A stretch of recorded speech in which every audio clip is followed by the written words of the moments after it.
Oui, donc je vous disais que c'était donc avec beaucoup d'émotion que je reprenais la parole après cette magnifique pièce, à la fois très émouvante et tellement juste par rapport à ce que vivent les victimes de violences sexuelles dont je viens vous parler. Donc je vais reprendre beaucoup de choses qui ont été dites dans cette pièce. Parallèlement à ce que je vais vous dire, je vais passer en fait quelques images d'une brochure que nous venons de faire avec l'Observatoire des violences envers les femmes du 93, qui est destiné aux adolescentes et aux jeunes femmes qui subissent le plus de plein fouet les violences sexuelles, mais elles ne sont pas les seules, mais c'est elles qui en subissent le lot le plus important. Et du coup, comme ça va ponctuer un petit peu mon discours, et cette brochure, qui je pense est importante, qu'on a faite ensemble, va être distribuée, elle va être imprimée, on est en train de l'imprimer, et je pense qu'elle pourra, je vous en enverrai, enfin elle sera distribuée. Voilà, donc ce qui apparaît vraiment dans cette pièce, et qui est vraiment malheureusement tout le temps le cas, c'est l'abandon dans lequel sont la majorité des victimes de viol. On est encore dans une société de déni. Même si les choses commencent à bouger, même si les chiffres commencent à sortir, ces chiffres restent très certainement encore sous-estimés. Vous savez, vous entendez parler de 75 000 femmes violées. Oui, mais il y a aussi les mineurs. Et si on rajoute les femmes mineures, les enfants, on double, enfin c'est plus du double. On arrive à plus de 160 000 femmes qui ont été violées. Et puis si on rajoute les hommes, les jeunes hommes, les enfants, on arrive à des chiffres qui avoisinent presque les 200 000. Et il s'agit de crimes. C'est la loi. Et c'est pas un crime pour rien, parce que les viols, c'est vraiment les traumatismes les plus graves qu'on puisse avoir avec les tortures. Ça entraîne des troubles psychotraumatiques très lourds, et on le voit dans le cadre de cette pièce, puisque ça démarre comme ça.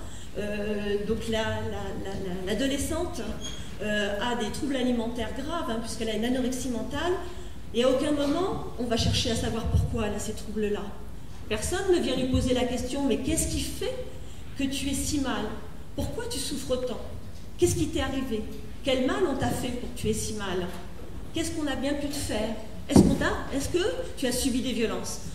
Et vraiment, là, on se bat pour qu'enfin, on aille poser des questions aux victimes, parce que c'est le seul moyen de lutter contre cette violence. La violence sexuelle, donc vous avez entendu les chiffres, on sait que c'est autour de 20 à 30% des femmes qui ont subi des violences sexuelles, plus de 16% des viols et des tentatives de viol dans leur vie, 10% peuvent subir des violences à l'école, dans le cadre du collège, du lycée, dans le cadre de l'université. Il y a un harcèlement sexuel continuel dans la société, que toutes ces violences ont un impact et sont une atteinte très grave aux droits de la personne. Parce que la violence sexuelle, ça n'a rien à voir avec la sexualité, mais rien, c'est une entreprise de destruction. Et là, c'est bien montré, c'est-à-dire que la personne qui subit la violence sexuelle, elle subit une mise en scène, une sorte de mise en scène complètement grotesque, aberrante, d'une sexualité apparente qui n'en est pas, et elle se retrouve vraiment transformée en objet, d'ailleurs ça a été dit, une sorte de déchet qu'on peut utiliser, qu'on peut jeter. Et donc c'est une entreprise vraiment de déshumanisation. C'est pour ça d'ailleurs que dans le cadre des guerres, on en a parlé aussi, là, il s'agit de crimes de guerre et de crimes contre l'humanité, avec des viols systématiques. Donc le viol est utilisé comme arme pour détruire l'autre, en toute impunité quasiment, puisque moins de 8% des femmes victimes de viol vont porter plainte. Pourquoi il y a moins de 8%? Parce que, et là c'est dit aussi, c'est très difficile de parler. D'abord, souvent on a été menacé. En plus, parler, on va le voir, ça réactive tous les traumatismes qu'on a subis. Mettre des mots, commencer à mettre des mots, ça va être un processus thérapeutique, mais au départ, ça fait revivre les violences qu'on a subies. On va voir que les violences sexuelles génèrent ce qu'on appelle des troubles psychotraumatiques, avec vraiment une mémoire traumatique, enfin des mécanismes neurobiologiques. C'est-à-dire qu'il y a vraiment une atteinte neurologique qui se répare, heureusement, mais qui entraîne des troubles de la mémoire avec une mémoire traumatique. La mémoire traumatique, c'est le fait de revivre continuellement, à l'identique, les moments les pires qu'on a vécus, avec des flashbacks, des cauchemars, où on revoit des images, des odeurs, des sensations, l'impression de mourir à nouveau, l'impression de dégoût atroce, de douleur. On revit vraiment beaucoup de moments. On réentend les phrases assassines, hein, et puis toute la mise en scène de l'agresseur, là on le voit bien, où l'agresseur, il humilie la personne, il va l'attaquer, il va organiser sa culpabilité. C'est toi qui m'as allumé, c'est de ta faute, de toute façon, c'est toi qui l'as cherché, ou c'est toi qui racontes n'importe quoi. Et il va mettre en scène que la personne ne vaut rien. Et quand on a comme ça entendu ces phrases-là à des moments de stress extrême, ces phrases se transforment en mémoire traumatique et vont envahir le psychisme à répétition. Ils vont coloniser la personne qui va ensuite entendre continuellement ces phrases. Tu vaux rien, t'es rien, tu mérites ça, tu mérites que d'avoir mal, que d'être traité en objet, d'être utilisé, d'être jeté, de subir ce que tu as subi. Tu n'es vraiment que ça. Et c'est ça qui va entraîner une souffrance très importante. On le voit, là ça apparaît, et toutes ces souffrances en fait, que les victimes subissent, comme dans ce spectacle, le plus souvent, elles sont traitées de façon symptomatique, c'est-à-dire qu'on traite le symptôme. Les troubles alimentaires, la dépression, les troubles anxieux, le fait d'avoir des crises d'angoisse, des attaques de panique. On va traiter aussi les conduites addictives, l'alcool, la drogue. On va traiter les conduites à risque, qui sont hyper fréquentes, mais on va pas chercher d'où ça vient. C'est comme si les personnes avaient ces troubles-là, que ça descendait comme ça venait, c'était lié à leur personnalité. Non, on n'est pas très mal, on ne se retrouve pas en situation d'avoir des idées suicidaires, de faire des tentatives de suicide, d'avoir une souffrance extrême, de s'automutiler. On ne se retrouve pas à s'alcooliser, à se droguer de cette façon-là pour rien. Tout ça, c'est lié à des conséquences. Et le plus souvent, c'est lié à des troubles psychotraumatiques. C'est-à-dire qu'on a subi des violences. Mais on ne les cherche pas. On ne va pas les chercher. Et c'est ça on essaye de faire. On essaye de former un maximum les professionnels pour aller poser les questions, pour qu'enfin la parole advienne. On finit d'ailleurs sur cet élément-là. J'ai parlé. Bon, la justice, je vous ai dit, moins de 8% des victimes de viol portent plainte. Et puis, dans le cadre de ces plaintes, il y a 1,5% de ces plaintes qui vont aboutir à des procédures juridiques et des condamnations seulement. Donc c'est vraiment très peu. Donc c'est pas, excusez-moi, c'est pas la justice qui va permettre la reconnaissance des violences, mais c'est qu'il faut que la société sorte du déni et puisse voir en face la réalité de ces violences. Pour l'instant, elles restent vraiment sous-estimées, banalisées. C'est un jeu d'enfant, hein, quand il s'agit d'enfants. C'est quelqu'un qui en fait voulait, mais elle ne le savait pas. Hein. Quand une femme dit non, en fait, ça veut dire oui. Elle ment. Elle l'a bien cherché. C'est pas si grave. Il y a des choses beaucoup plus graves dans la vie. Après, on va lui dire bon, allez, maintenant, faut tourner la page. Pense à autre chose. Et c'est ce que je vous ai dit là tout à l'heure avec les troubles psychotraumatiques. On peut toujours dire à quelqu'un passe à autre chose. Arrête de te victimiser, tourne la page, ce n'est pas possible. C'est-à-dire qu'il y a des troubles que la personne ne contrôle pas, qui sont universels en cas de en cas de traumatisme de cet ordre-là.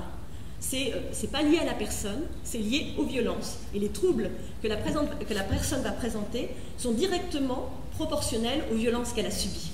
Mais on va lui dire tout le temps, t'en fais trop, c'est n'importe quoi, tu devrais faire un effort, avance, à marche forcée en quelque sorte. Et la plupart des victimes vont être obligées de survivre en mettant en place des stratégies de survie hyper coûteuses, qu'en plus on va leur reprocher.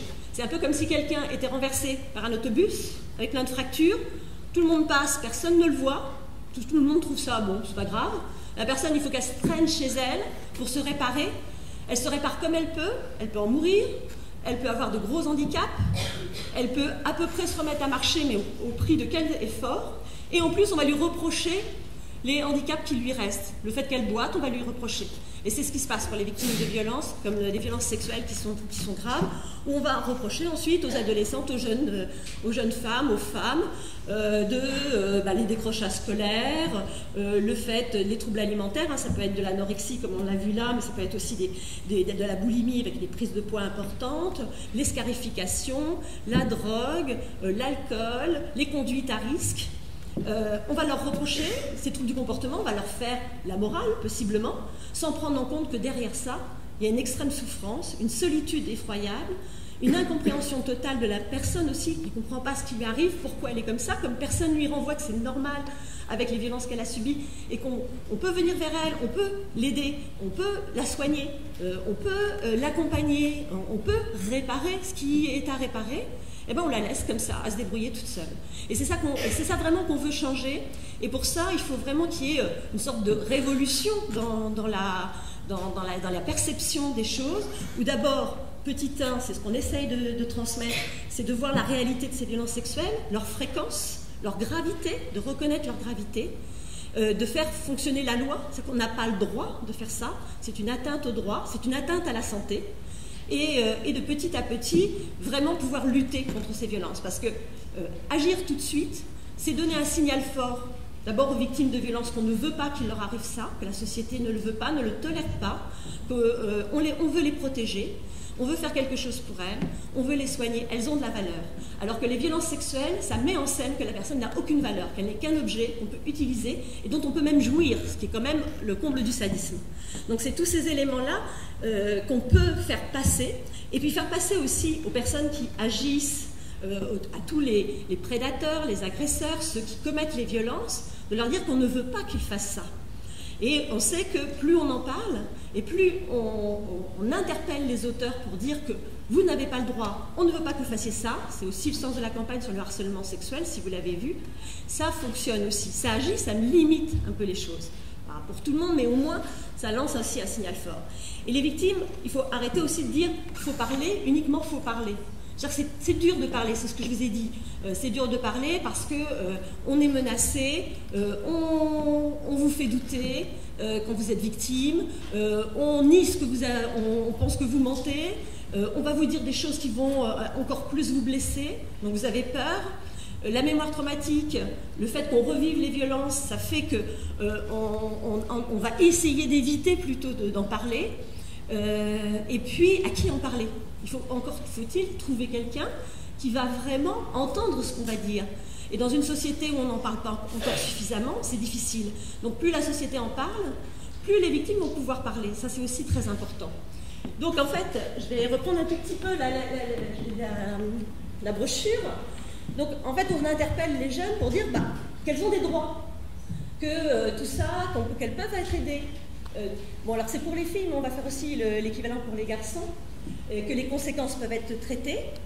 Et on essaye de dire, mais si tu as mal, si tu es mal, si tu te sens seul, abandonné, tu te sens déconnecté, le fait de se sentir vide, totalement vide, d'avoir peur tout le temps avec des crises de panique. En fait, qu'est-ce qui se passe avec la mémoire traumatique? Au moment des violences, au moment du viol, par exemple, du traumatisme, il y a un stress extrême, et en fait un état de sidération qui a bien été décrit. On ne peut pas, vous savez, on reproche souvent aux victimes, mais pourquoi tu n'as pas fait ça? Pourquoi tu n'as pas crié? Pourquoi tu n'es pas parti? Pourquoi tu t'es pas battu? Pourquoi tu n'as pas mordu? Etc. Alors qu'en fait c'est tout à fait habituel et universel d'être confronté à quelqu'un, surtout que l'on connaît, près de 80% des agressions, des violences sexuelles sont commises par un proche, qui va d'un seul coup vous traiter comme un objet, comme moins que rien. Il y a un état de sidération qui se produit. C'est-à-dire que vous êtes paralysé. Le cerveau se paralyse, d'ailleurs ça se voit sur les IRM, on voit le cerveau qui vraiment ne fonctionne plus. Et du coup, on ne peut pas parler, on ne peut pas crier, on ne peut pas bouger, ou alors on fait des gestes automatiques, on a des réactions automatiques, mais on ne peut pas, on va le reprocher à la victime. Et ça, le fait d'être paralysé, que le cortex soit paralysé, il ne va pas pouvoir contrôler les émotions qui sont déclenchées par les violences. En cas de danger, on a un état de stress qui monte. Et l'état de stress ne va pas être contrôlé et va monter exactement comme dans un circuit électrique. Il va y avoir une sorte de survoltage avec vraiment des doses d'hormones de stress, adrénaline, cortisol très importants qui représentent un risque vital pour la santé. On pourrait mourir de stress au niveau cardiovasculaire et on peut avoir des atteintes neurologiques liées au stress. Et le cerveau, en fait, comme dans un circuit électrique, il a un joker. Pour pouvoir protéger tous les appareils qui pourraient griller, il disjoncte.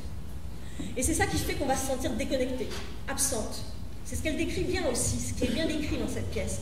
D'un seul coup, c'est le vide. C'est comme si on était déjà morte. On est déconnecté, En fait, le cerveau produit, pour faire cette disjonction, le cerveau produit des neurotransmetteurs qui sont morphine et kétamine-like. C'est une sorte de cocktail de drogue qui fait que vous êtes complètement déconnecté. Du coup, ça arrête le stress, il y a une anesthésie émotionnelle, une anesthésie physique, vous n'avez plus mal, vous n'avez plus de sensation émotionnelle, mais ça donne une sensation bizarre, comme si vous n'étiez plus là, comme si vous étiez absente, comme si vous étiez spectateur de la situation. Donc ça, c'est la dissociation. Et cette disjonction fait aussi disjoncter tout ce qui est circuit de la mémoire. Ce qui est que la mémoire du moment qui a précédé la disjonction ne va pas pouvoir être intégrée dans un circuit normal. Et c'est cette mémoire qui n'est pas intégrée qui s'appelle la mémoire traumatique. Elle va rester piégée à l'intérieur du cerveau, dans une petite structure qui s'appelle l'amygdale cérébrale, et elle va s'allumer en faisant revivre les violences, ou une partie des violences, ou un moment, une sensation, une douleur, un stress, une odeur, un mal-être, aussitôt qu'un lien va rappeler les violences. Et ça peut se produire des mois, des années, voire des dizaines d'années après. C'est une véritable torture. Donc après, on peut toujours dire aux victimes de penser à autre chose, mais ça revient et ça envahit le champ psychique sans pouvoir être contrôlé, avec des flashbacks, des cauchemars. Ensuite, pour pouvoir survivre à ça, il faut faire en sorte que la mémoire traumatique ne s'allume pas. La première stratégie de survie qu'une victime peut mettre en place, c'est les conduites d'évitement. C'est éviter toute situation qui rappelle les violences. Quand on est confronté toujours à l'agresseur, ça peut être difficile. Mais sinon, on peut se retrouver à ne plus bouger, à ne plus rien faire, à tout contrôler, à être en hypervigilance, à rester enfermé chez soi, à éviter plein de situations où on pourrait être exposé à une situation qui va nous rappeler les violences. Ça peut être tout, hein, ça peut être une odeur, ça peut être un bruit, ça peut être une parole, ça peut être un regard. Donc du coup, on se retire comme ça de la vie. Ça, c'est une stratégie. Mais ce n'est pas toujours facile. Et surtout quand on est adolescent, quand on est jeune, on vous demande d'avancer. Et c'est important. Et on vous oblige à avancer. Et quand vous ne pouvez pas avancer parce que vous avez un terrain miné, et du coup, il faut avancer, mais il faut avancer déconnecté. Il faut avancer anesthésié. Et c'est pour ça que beaucoup de victimes de violences, plus de 50% des victimes de violences peuvent avoir recours à l'alcool, qui est une drogue qui est vraiment anesthésiante, qui permet du coup d'avancer même si ça saute. Et puis de la drogue, parce que ça aussi c'est anesthésiant.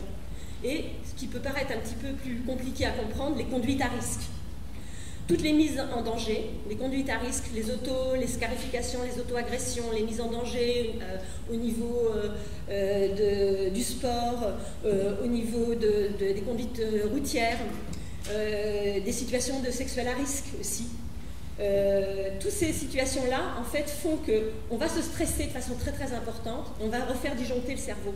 Ça pousse le cerveau à redisjoncter comme au moment des violences, et du coup, on s'anesthésie. Et les troubles alimentaires aussi graves, l'anorexie, ça entraîne aussi une anesthésie émotionnelle. Donc les victimes, en fait, elles développent des troubles qui sont des stratégies de survie. Si jamais on les prend en charge, si on les protège, si on les reconnaît, si on va leur donner des soins, on peut soigner la mémoire traumatique, tout ça ne se met pas en place.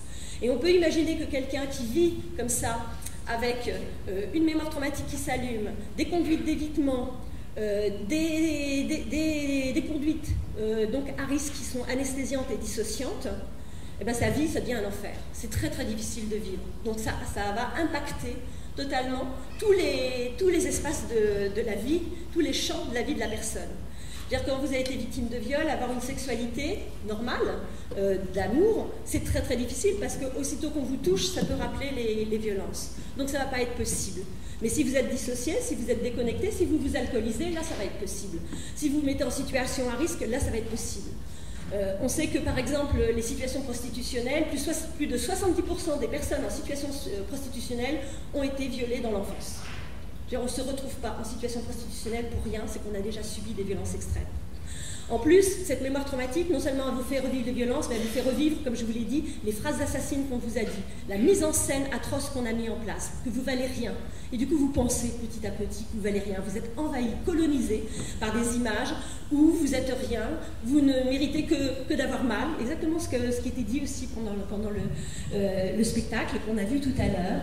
Et du coup, votre vie devient un enfer. Et la volonté destructrice de l'agresseur peut vraiment vous hanter à ce moment-là, vous coloniser jusqu'à ce que, effectivement, c'est logique que vous disparaissiez. De toute façon, vous n'avez rien à faire là, vous êtes rien, vous êtes réduit à rien. Et tout ça, on peut sortir de là, on peut décoloniser la personne, mais encore faut-il aller la chercher. Donc ça, c'est, du coup, on interpelle les jeunes et on pose la question, et si ton mal-être était lié à des violences subies, est-ce que tu as subi quelque chose, est-ce que tu as vécu quelque chose? Et quand on sait que quand on pose la question, souvent les personnes, les professionnels qui doivent poser la question ont souvent beaucoup plus peur de poser la question que les personnes de répondre. C'est beaucoup plus. Parce qu'en fait, souvent quand on est victime, on n'attend que ça, qu'enfin on se préoccupe vraiment de ce qu'on a pu subir. Voilà, alors après on décrit, c'est quoi les violences sexuelles. Là aussi, c'est vraiment important de définir les violences, définir ce que c'est qu'un viol, d'une agression sexuelle, c'est pas si évident, il y a des définitions précises, ça permet aussi de repérer, mettre des mots sur les choses, c'est déjà les reconnaître, c'est déjà pouvoir lutter contre. Tant qu'on n'a pas mis de mots, tant qu'on ne reconnaît pas les violences, c'est comme si elles n'existaient pas en quelque sorte. Et on a un arsenal maintenant législatif qui est plutôt bon, avec des bonnes définitions, mais encore faut-il pouvoir les utiliser. Voilà, avec tout ce qui est mutilation sexuelle, aussi mariage forcé. Voilà, donc c'est reprendre aussi que les violences, même si elles arrivent qu'une fois, c'est vraiment une atteinte au droit. C'est une mise en scène mensongère.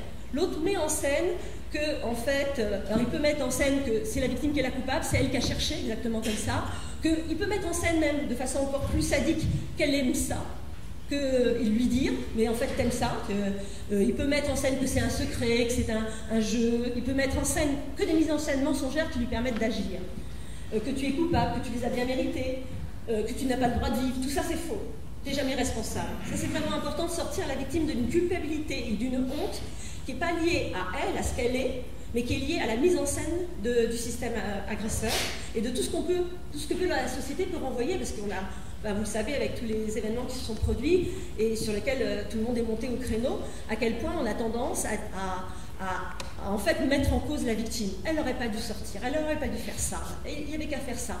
En fait, on demande à la victime, particulièrement aux femmes, c'est à elle de se protéger du viol. Ben non, c'est pas du tout logique.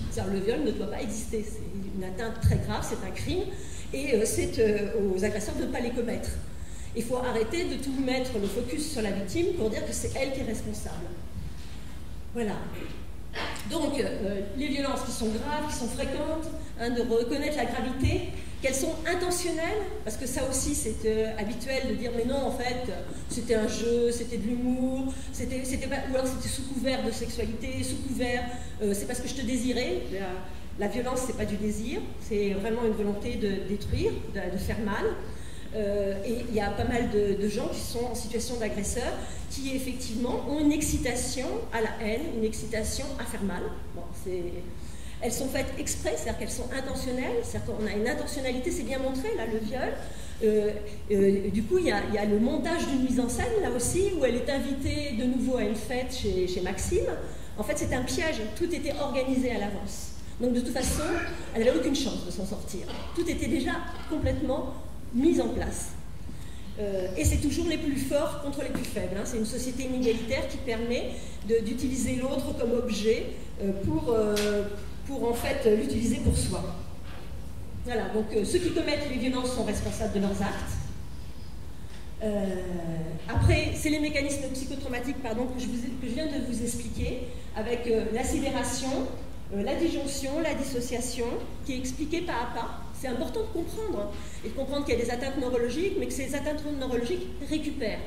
Et que c'est pas juste psychologique, et c'est pas des personnes qui seraient juste un petit peu plus sensibles, qui auraient des troubles, ça serait lié à leur personnalité. C'est des réponses universelles. Ça, c'est vraiment important, parce que souvent, on a fait peser là aussi aux victimes la responsabilité de leurs symptômes. C'est faux. Voilà. Et puis, là aussi, inversement, il faut aller chercher au-delà du symptôme. Quelqu'un qui va mal, qui a des idées suicidaires, qui est très déprimé, c'est pas pour rien. Il faut aller chercher ce qui s'est passé. Pourquoi? Les troubles psychotraumatiques dans le cadre du viol, par exemple, c'est 80% des victimes qui en présentent, au moins. Si les troubles psychotraumatiques, si c'est des viols dans l'enfance, c'est à peu près 100%. Dans le cadre des traumatismes en général, par exemple, si vous avez un accident, s'il y a un incendie, je ne sais pas, le risque traumatique, c'est à peu près de 30%. Donc on voit que les violences sexuelles, vraiment, c'est des violences très, très lourdes. Donc on ne peut pas laisser les personnes s'en sortir tout seules. Et il faut aller effectivement les chercher. Et pour aller les chercher, comme je vous ai dit, il y a le fait de poser la question. Il faut que tous les professionnels qui sont en contact avec les personnes posent la question. Et puis ça peut être aussi l'information, un peu comme aujourd'hui, des situations où on informe, des brochures. Vous allez voir là à la sortie, il y a des brochures aussi de l'association. Il y a celle-là que je vais envoyer, mais il y en a d'autres. Il y en a des brochures qui sont sur les violences en général pour les adultes et aussi pour les adolescents. Donc après, ça explique la mémoire traumatique. Ce qu'on appelle des conduites dissociantes anesthésiantes, vous savez, le fait de disjoncter, donc de se mettre en situation de stress, une sorte d'addiction au stress pour pouvoir s'anesthésier. L'anesthésie émotionnelle, c'est coûteux. C'est-à-dire que du coup, on est un peu déconnecté de soi. C'est le seul moyen de ne pas souffrir. C'est un peu comme être sous haute dose de morphine. On est un peu déconnecté, mais au moins on ne souffre pas. C'est une sorte de passage obligé. Et après, ça génère effectivement une addiction parce que ça passe par la sécrétion, par le cerveau, de neurotransmetteurs qui sont des drogues. Voilà, le cerveau fabrique ces drogues, donc c'est expliqué pas à pas. Et puis, ça peut avoir des conséquences sur la santé. Au niveau cardiovasculaire, on sait que l'OMS, l'Organisation mondiale de la santé, a reconnu, et il y a plein d'études qui ont montré qu'un des déterminants principaux de la santé, c'est le fait d'avoir subi des violences, particulièrement dans l'enfance. Donc là aussi, en termes de santé publique, il s'agit de repérer les violences. Ça se comprend parce qu'à partir du moment où on développe des addictions importantes, des conduites à risque, il y a des risques d'accidents. Vous savez que la première cause de mortalité chez les jeunes jusqu'à 25 ans, ce sont les accidents de la route, avec justement derrière des conduites à risque, des accidents aussi dans le cadre du travail, du sport. Et la deuxième cause de mortalité, ce sont les suicides. Et je veux dire, les risques suicidaires est augmenté et multiplié par 20 quand on a subi des violences sexuelles. Donc là aussi, c'est vraiment important, avec des conséquences catastrophiques. Et le fait tout le temps de dire qu'on a le droit à recevoir des soins, à recevoir, en fait, à obtenir justice et réparation. La justice et la réparation, l'application de la justice est encore difficile. Bon, on en parle là justement dans le spectacle, où la confrontation souvent avec une plainte, avec une enquête, où souvent c'est la victime qui est mise en cause. Là aussi, on va chercher chez la victime un mensonge, une responsabilité. Vous savez que par exemple, les viols, si la victime est alcoolisée ou droguée, c'est une circonstance aggravante, mais ça va être plutôt présenté comme une circonstance atténuante pour l'agresseur. Tout est retourné, tout est à l'envers. Le focus est mis sur la victime et beaucoup moins sur l'agresseur. Et on dit que c'est parole contre parole, ce n'est pas vrai, c'est pas parole contre parole. Il y a plein d'éléments, il y a plein d'éléments de preuve, il y a plein d'indices. Les troubles psychotraumatiques sont des preuves médicales. Donc il y a beaucoup de choses qui peuvent être prouvées, des témoignages, des situations. Mais c'est vrai que la justice a encore beaucoup à avancer pour ça.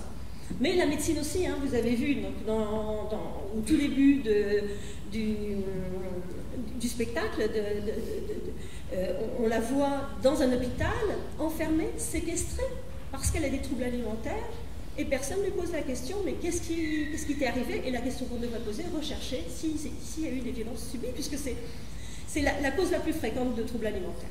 C'est une des causes les plus fréquentes de troubles alimentaires. Donc là aussi, il faut que les médecins se forment, ils soient formés, mais ça aussi, il y a encore du travail pour obtenir ça, pour qu'il y ait des centres de soins aussi pour les personnes qui ont subi des violences, pour que aussi on se préoccupe non seulement des violences envers les femmes, mais qu'on se préoccupe aussi de plus en plus des violences que subissent les garçons aussi, les violences sexuelles, les humiliations, même si les filles les subissent de plus, et puis les jeunes hommes.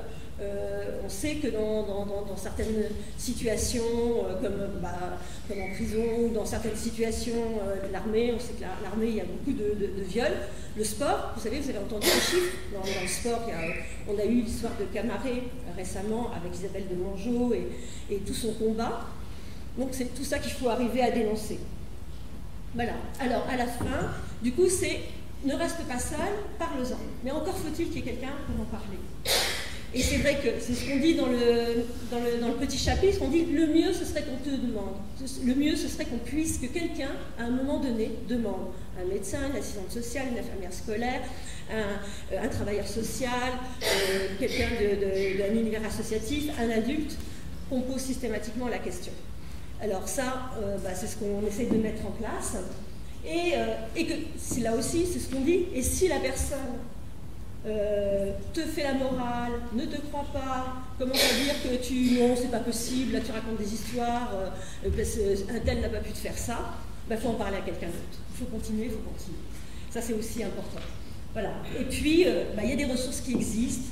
On peut proposer, il y a des numéros, et c'est aussi à diffuser pour qu'il y ait des espaces de parole, pour qu'enfin les personnes puissent parler. Donc c'est tous ces éléments-là que je voulais vous faire partager, et qui recoupent totalement, effectivement, ce magnifique spectacle, vraiment, que j'ai particulièrement apprécié et qui m'a beaucoup émue.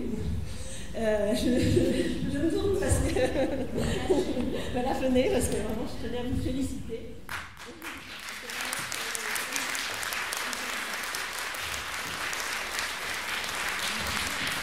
Voilà, donc tous ces outils qu'il faut qu'on développe de plus en plus. Vous avez vu qu'il y a beaucoup de documentaires qui ont été faits. Donc les choses sont en train de se libérer. Il y a Viol elle manifeste, avec maintenant il y a plus de 1000 personnes qui ont signé en leur nom pour dire qu'elles ont été violées, et des hommes qui commencent à signer aussi, une plateforme interactive, tout ça c'est énorme. Ça, je travaille avec Andrea Rollins et puis Claude Dufour, toutes les personnes qui ont mis en place tous ces documentaires. La société est en train de bouger. Elle va peut-être bouger plus vite même dans le cadre justement de mouvements comme ça, ou effectivement de livres, de romans, de pièces de théâtre aussi, de films qui peuvent enfin donner des indications justes sur la réalité de ces violences-là. Voilà, je vous remercie. Et puis on...